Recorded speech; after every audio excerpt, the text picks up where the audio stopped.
Okay, so I am going to try to share some thinking about how to design for your unique self and not necessarily just following trends in architecture or in architectural design for schools. And I think this is super important. There are so many beautiful school buildings, and there are so many inspiring schools and other non-school buildings to look at when you think about your own project. But really, I think success is something that comes from the inside. It is not the success of somebody else that is going to be your success.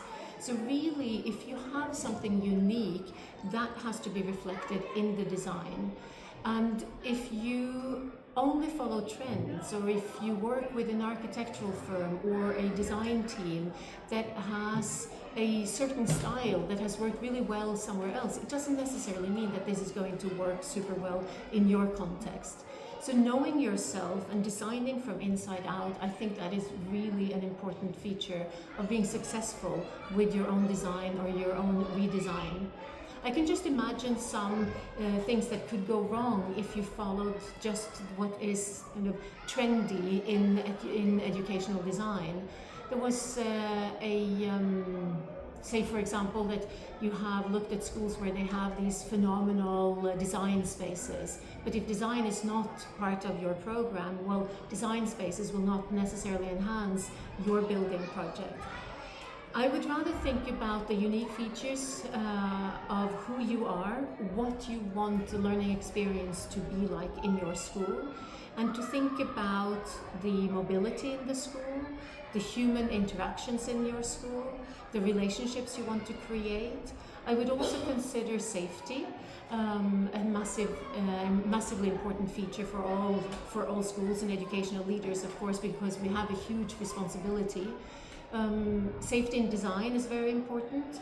There are many beautiful school buildings that are built like big atriums with multiple floors that are visible.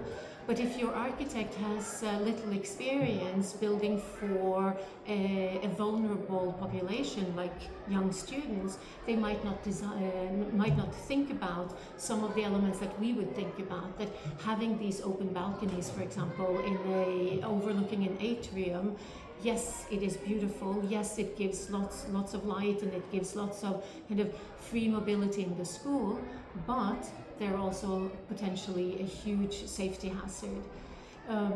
The same with staircases in your school. Have you thought about having a central staircase that is actually connecting, or is the central staircase more an artifact that is a nice showpiece, but it doesn't help the flow of your building? How do you deal with the evacuation, for example, of your students through the spaces? So absolutely knowing yourself, knowing what you want to achieve, and making sure that that is the core of the project when you start it, so that your partners, whether they're architectural firms, building companies, designers, know those unique features about you and what you want to accomplish.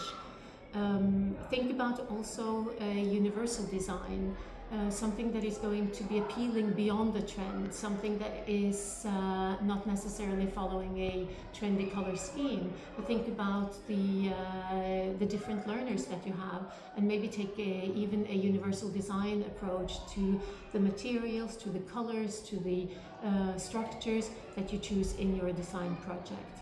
And again, really know who you are and what you want to achieve with your institution before you start designing it or redesigning it.